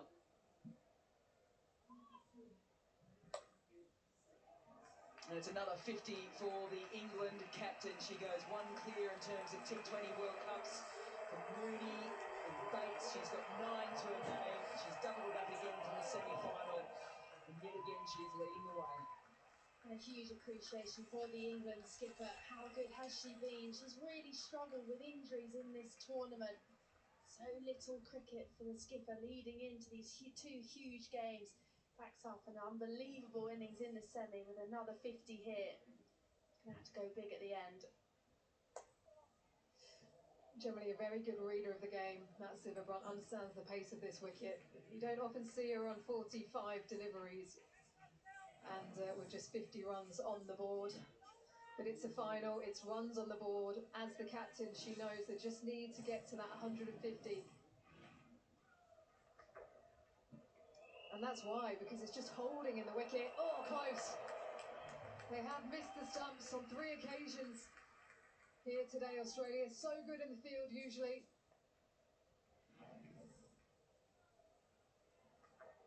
Yeah, it was Vol with the first run out, then Gardner, and now Mooney with 3 sets of stumps to look at.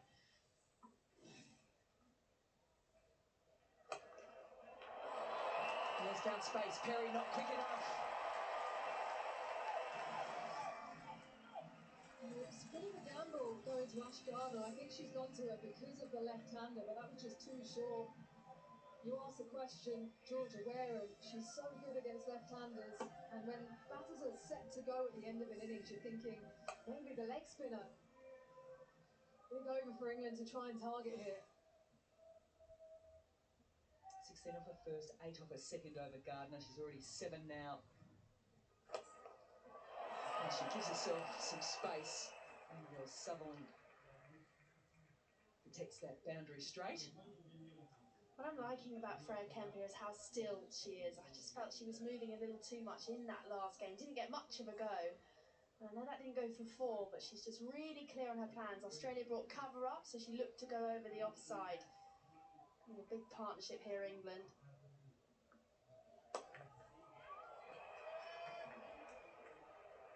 And it will be Nat Silverbrunt that keeps the strike. 1-3-1 for 4 with 2 to go. There's no other option here now for England. Everything must go. 12 balls left of this innings. It's a World Cup final. Those 50-plus scores, and they've got the best player in the middle to try and do so. Silverbrunt, attacking, intimidating. She can bludgeon that ball, and they need a few boundaries from her towards the end here, as well as Freya Kemp.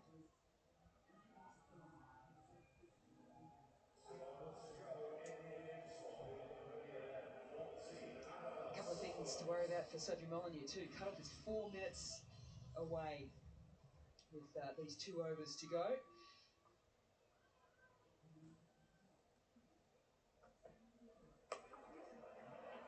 And there's those cutters into the pitch, and there's protection there as well.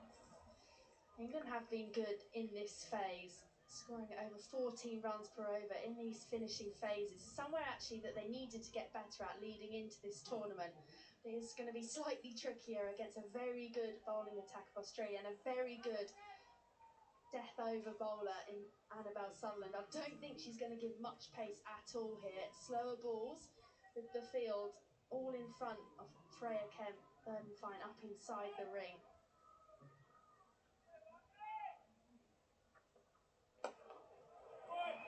Feel like that weight's just setting back. She's looking for that slot length delivery that she can absolutely pulverise down the ground. But Sutherland up to the task.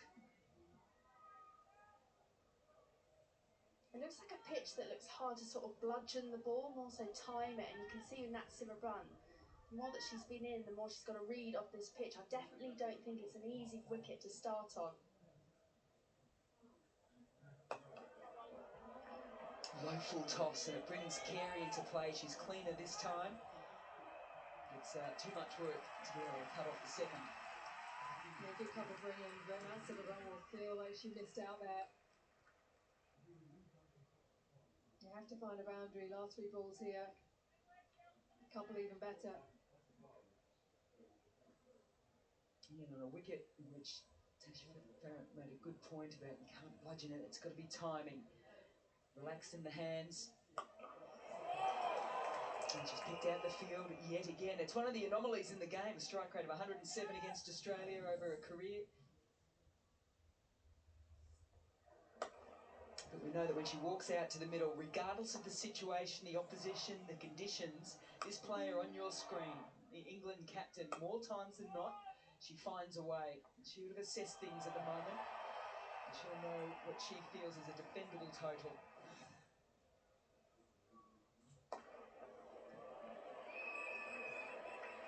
Well, this has been an excellent over from Annabelle Sutherland. Penultimate over of the innings. No boundaries.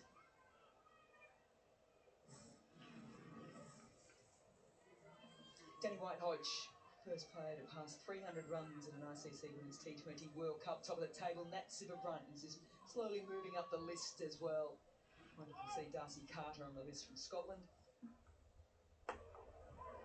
That's brilliantly bowled. To finish off the over, 137 for England. Yeah, in the context of this game, that is absolute gold from Annabelle Sutherland. England looking to push on and accelerate, and they just couldn't get it away. A couple of missed opportunities in that over to hit that ball away to the boundary. Sophie Molyneux went for 23 of her final over against India here at Lord's.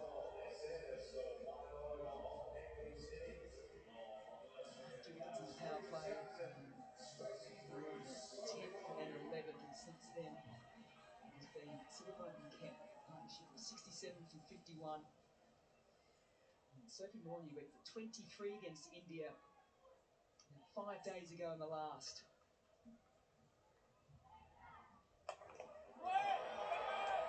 And so fielders straight down the wicket, mid-wicket will be on high alert. You see what she was trying to do, angle that ball across Freya Kemp. Kemp trying to step into the line of it and hit it into her arc. Just the single. And slight changes now, so it's Ash Gardner now swapping with Elise Perry. Perry coming up inside the inner circle, Gardner patrolling long off.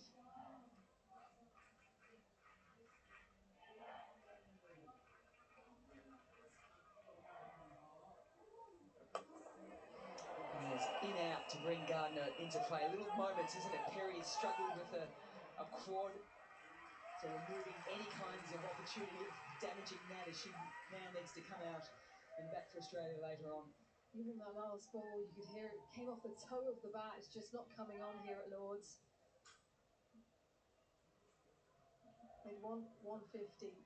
Can they get there?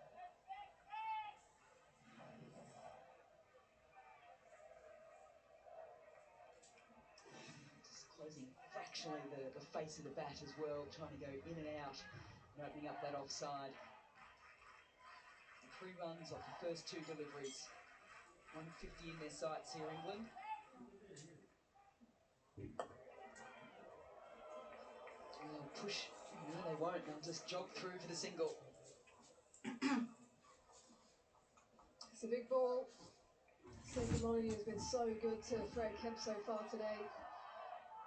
The strike rate 140. Can she step into the line of it? Get it down the ground.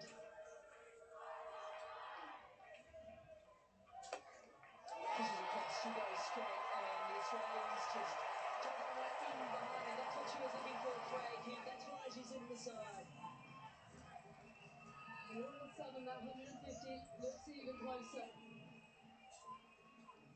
She knew she was going to angle it across into that channel. She did get across. She did look to launch straight. And all the pressure back on the Australian captain. Such a sweet-looking swing from the England left-hander. They've been crying out, wanting a left-hander in their side for so many years. They've got one now in the middle order who can do damage. And now the plan will be to target the stumps with cover coming up inside the circle. Maybe a bit flatter and quicker. England is back on it, and all the shakers out. Nat Sciver-Brunt wants to come back. If they go the keepers in, it would have been out. They don't. They go the bowlers in. Nat Sciver-Brunt gets back for two. And that's right from the captain. Normally she would back herself to hit that last ball to the boundary, but Freya Kemp is the right person to be on strike here to Sophie Molyneux to give them every opportunity. She took the risk. It'll be down to Perry, who will just take it on the bounce, and it will be just the single. It gets England to 150 after being sent in by Australia.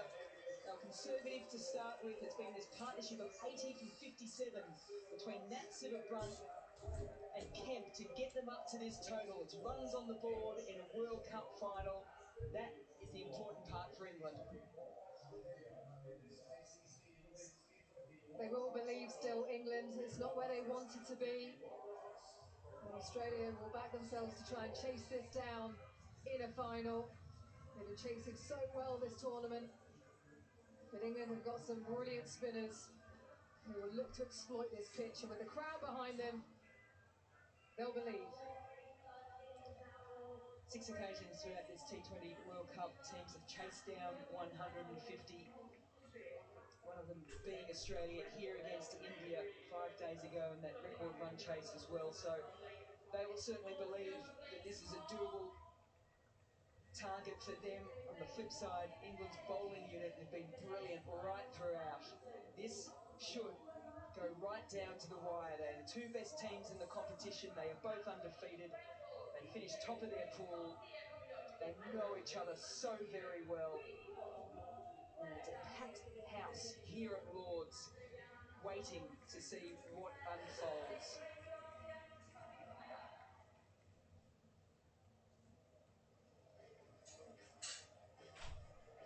The Australians with success throughout this tournament here at Lord's. They did that against India. England with a very good record here against Australia, particularly in T20 internationals. People have rushed off very quickly to get food and drink. They want to be back here in their seats as quickly as possible, because they know that there is history on the line.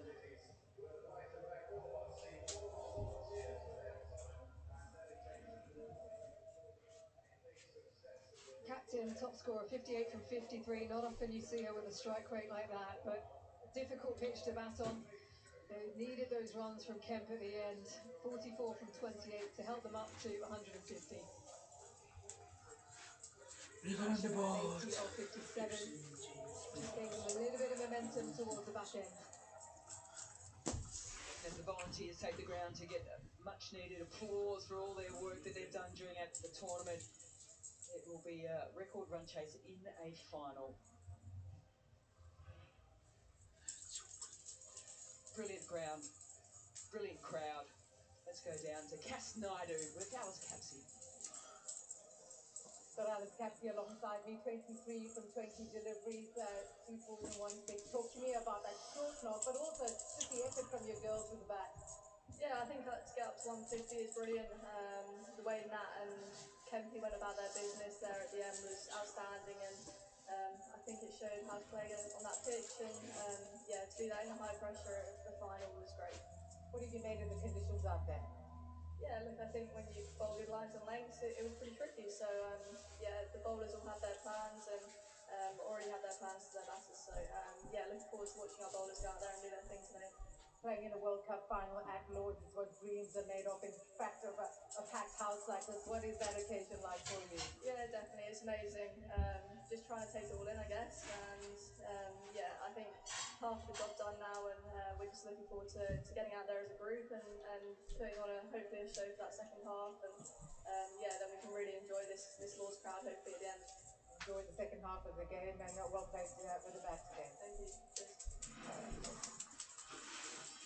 So after a very slow start, England put up 154 runs from their 20 overs. Don't go anywhere. After a quick break, we've got analysis with Tash Farron, and then we'll have the second innings here for you from Lords. T20 World Cup final.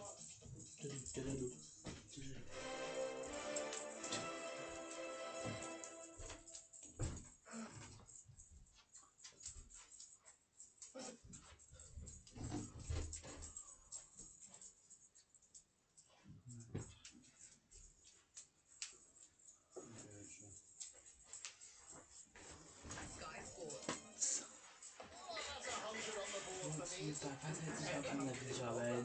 How have you been, my friend? So You? speaking to Violet T. Hello, I'm Violet T. How would you like me to serve you today? How do you feel about a tournament that challenges the best Can in I the be a world? ref eventually in the Well, you're gonna be a ref until next season, aren't you? Pretty much. No, I'm gonna be a manager. Yeah, but not until next season. Not until next year. Until the season starts. You'll be calling me Violet T. Of course. Won't you? I did say tournament. Semi-finals of Euros are tomorrow morning. Can I have ref one?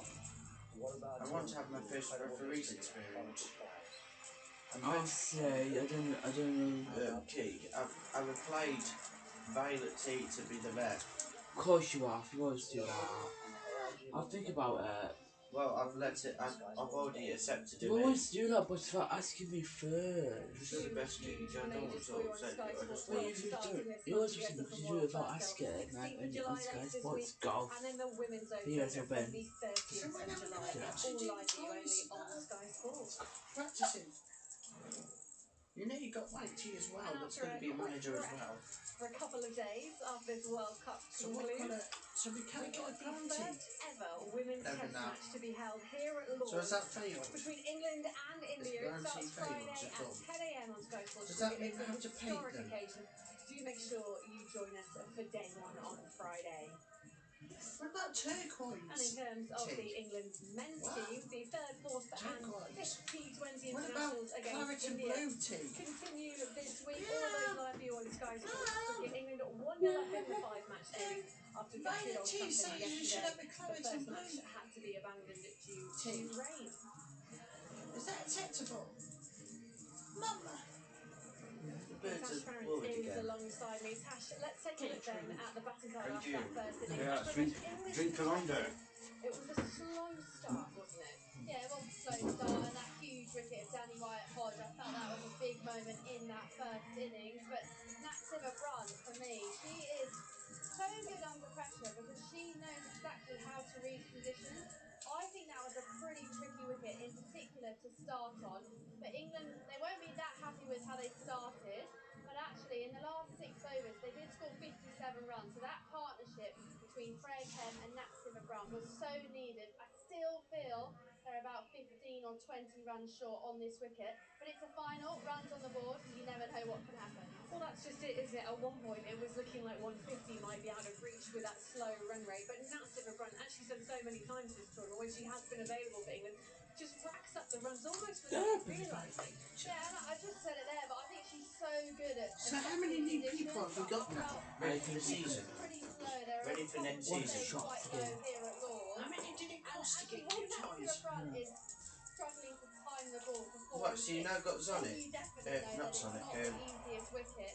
She's been excellent only in 3 games. I think she's got Pikachu. a 4th or 3rd Is leading run Pikachu scorer on of the your tournament. list? That is only with 3 or so games, now Pikachu 4 after speaking that Tiki. innings. Am I? She's brilliant. She's just what England needed. And actually, what she did need for Freya Kem is someone to go at the other end so she could actually bat through the innings. Well, that's just it as well, isn't it, with Freya Kem? We know she's a big hitter. We haven't seen that much of her during this World Cup because we haven't needed to go that far down the order. But the left-handed power that she generates was Pikachu lucky. saying he wants to But win this is why stuff she's with in the you, team, Keith. to try and get her team to winning totals I at need the to back focus end. on England. She hasn't really batted that much in the last couple of games. I felt she got a little found out by South Africa in the last game, but she stayed so still at the point of contact. And what I love is that she really backed her strengths there, which is hitting straight back past the bowler. She did that today. She got in the channel because Australia were trying to go across her. But she did excellently, and she has given England a little bit of momentum into this second innings. What, so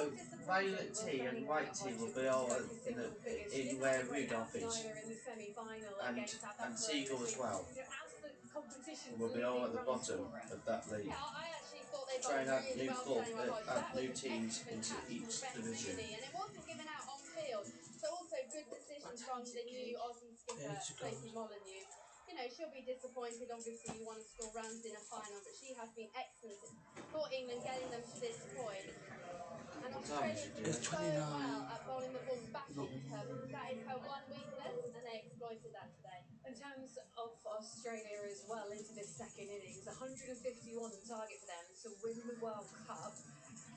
How will they go about this? We know they've got huge strength in depth in their batting lineup. Who's key? Well, I think Elise Perry has sort of reinvented herself as this T20 player. She's been in great form. Ash Gardner and her had a really good partnership here at Lords against India to sort of get them over the line.